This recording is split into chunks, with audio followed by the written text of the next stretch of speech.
Well, hello. Welcome in. Episode 3 of The Fourth Draft.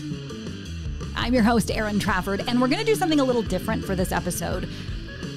We are calling it an eavesdrop, because dropping stuff in podcasting it's like a whole thing. It's a drop. It's a promo drop. It's an episode drop. It's a special drop. It's a bonus drop. Well, today we're going to eavesdrop.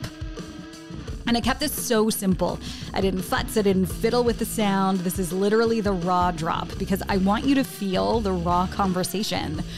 So last episode, we talked about this whole idea of quitting the media business, how it feels, why it happens, the pressures that exist to create that dynamic, the emotions behind it. So today, as promised, I'm bringing you into a literal behind-the-scenes conversation that we had at Story Studio Network in one of our Monday Zoom calls. So yes, this is a Zoom recording. You're going to hear the voices of me. You're going to hear my dad, Dave Trafford. You're going to hear our producers, Becky Coles and Jen Hudson, and our technical producers, Mike Trutler and Drew Garner. You're going to hear our head strategist, Andrea Palacio. We're going to talk about the pain and the reality of what it is to quit the media.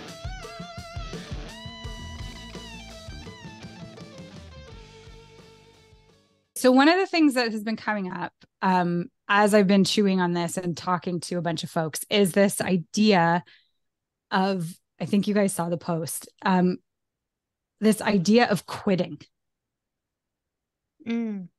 Like, tell me, what do we think about? Did we all kind of quit? No? Global left me, for the record. But I think for most of us on this call, our employer left us, and so we left them before they could make it official. We decided to take care of ourselves. So that's why my back gets up about quitting, because I don't see how, because it always seems to follow this negative connotation, and it's like, I don't think taking care of myself is a negative thing, so that's fine.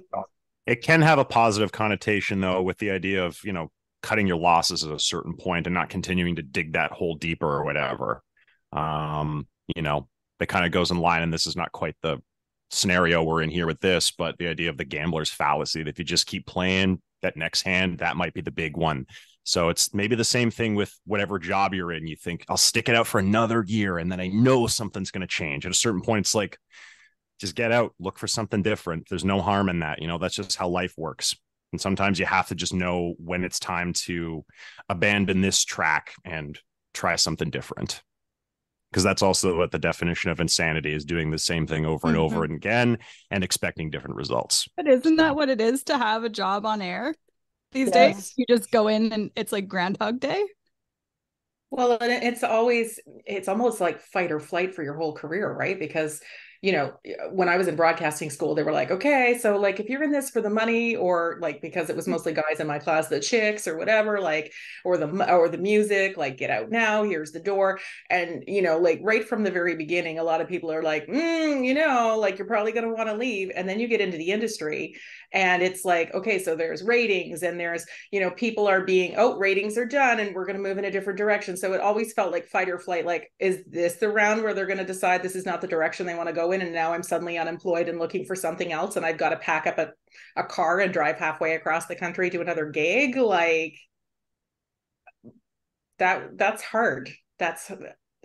We've all worked too for a company where, is this my November?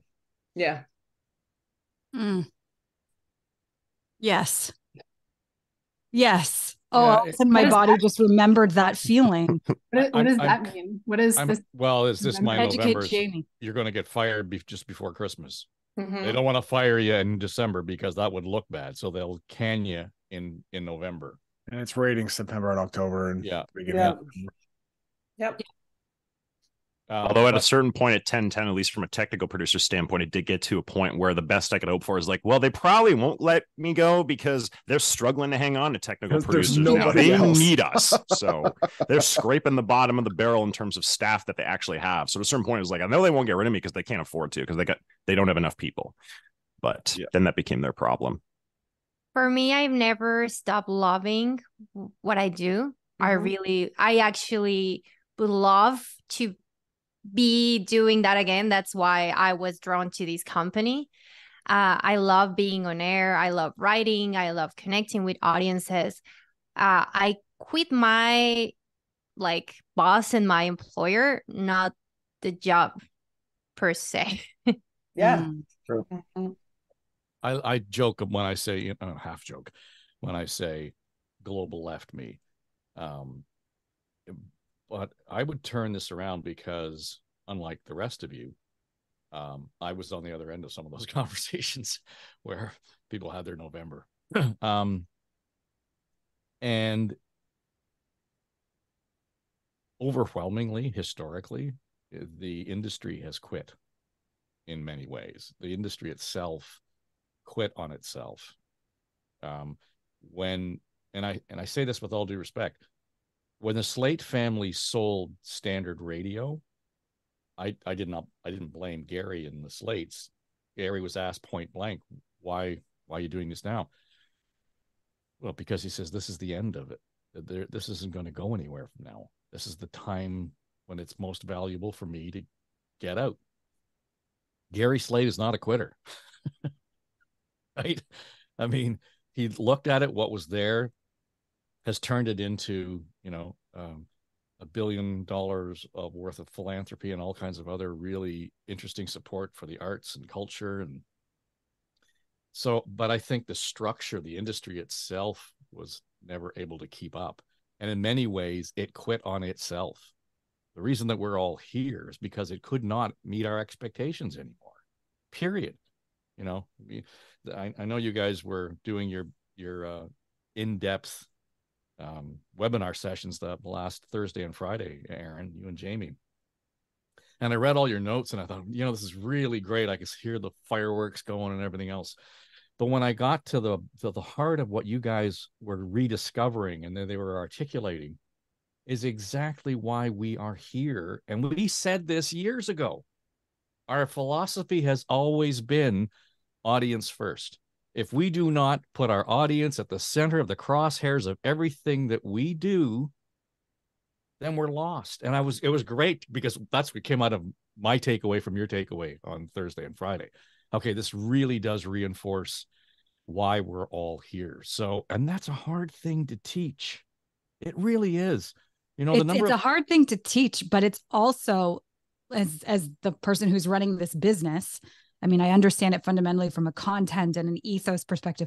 It's a hard way to build a business because I actually think it requires a lot more commitment to multiple energies than a typical business. We're not out here selling widgets, right? The program you're referring to, first of all, Jamie and I spent 3 days with gooey brains after those 2 days because it was so epic. It's our new consulting firm, Simplicity Designs. And I have the most respect for this firm. They're based in Atlantic, Canada. They want to elevate Atlantic Canadian businesses. They have an insanely good track record. And I don't know it to be true whether we're the first media company they've ever worked with, but we were in this cohort with folks selling coffee beans and construction materials. And it was just so clear to me that, quitting media, and I want to end this conversation by asking you guys this question. And if it's too personal, tell me to just shut up. But I hold so dear the ways our business touches our audience, touches ourselves, touches our families, touches the business writ large, that being labeled a quitter by somebody who I had admired was probably the most painful insult I had endured in a long time, because I worked so hard to try to keep that value of audience first and being the best and understanding how complex media was. So I'm just wondering for you guys, have you ever felt like someone has called you a quitter in a pejorative sense? And how did you deal with that? I would have felt sorry for them. I mean, I know who you're talking about, and I actually feel kind of sorry. And I don't mean that in a patronizing way or any other way. I just think back to my point where the industry has quit on itself. And there are people who are caught up in that and think that because, the likes of us are here carving a new path in a new model of media and community media that somehow were contrary to all the stuff that they stood for and have tried to do. We're actually taking a page out of the old playbook from when it did thrive, when it did touch local community, right? I mean, that's where we are. Yep. So I wouldn't feel insulted. I know why you do. Thank you.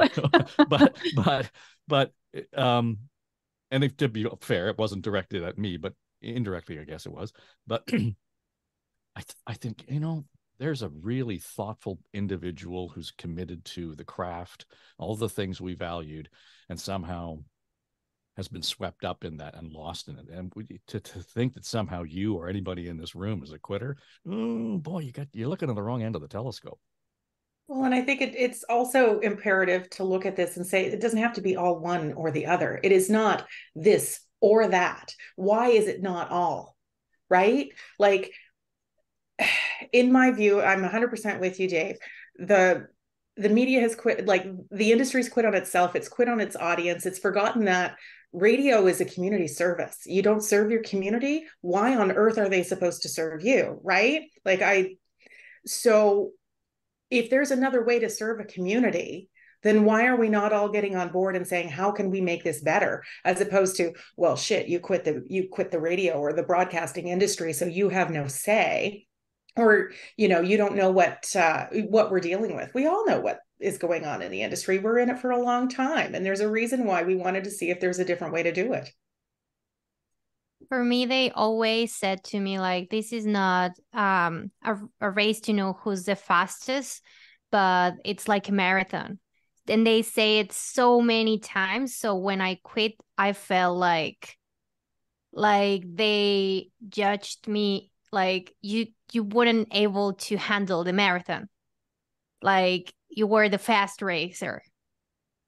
And I felt like, so I mean, I know who I am and what I did and why I quit, but it's so like sometimes frustrating because they don't see it. And it's like, I know I'm right and you're wrong, but you will never be able to see that. For you, I'm always gonna be the fast racer. Something just popped up in my mind. So we started our 2 days in those sessions with FAST by watching Brene Brown's rendition of the In the Arena speech. Mm-hmm. And I'm curious what you guys think as you're talking about people who I think are in the arena with you, but are they? And so does their opinion matter when they call you a quitter? No, I don't think so. It doesn't, but when you spend so much time trying to convince them that you are enough and you decide that they are not enough for you, sometimes you want them to see that you are enough. I would just caution against ignoring it, because it's a real reaction. It's a deeply rooted response. It's shared by a lot of people in the industry. Most of whom we've worked with, admire, whatever. So to kind of push it aside and say it really doesn't matter, I think is a bit of a mistake. We don't have to focus on it entirely and be obsessed with the idea that people think we're quitters or whatever, and that's a negative. But what does that mean for the industry writ large? And I think that's kind of that step back, take a good look at this. Peripheral vision needs to be pretty acute here, because there are opportunities. And I think it actually displays the point that we've already realized. North Bay is a good example. There are opportunities there. Why? Because the media kind of quit on North Bay, right? So I don't say that to suggest that we somehow have to soothe them or argue with them over it, but that level of awareness, just to see what's out there, I think is kind of got to be just as important as it is in terms of what we want to achieve in terms of long-term and intermediate objective. Cool. Any final thoughts? We have like a minute and a half left in the calendar on this team meeting to get it all off our chests. Bad people move upwards often. That's all I would say. Well, you fail up for sure. And then you take that shit out on the people below you. So that's my only bit. Good thing I think I'm the shortest person on the team. I wasn't talking about here. Maybe I will also say that I think what I've heard the most, it's the lack of transparency in media. Like, you never know what's happening behind the curtains, and there's no like communications at all. I think that's also one of the biggest factors.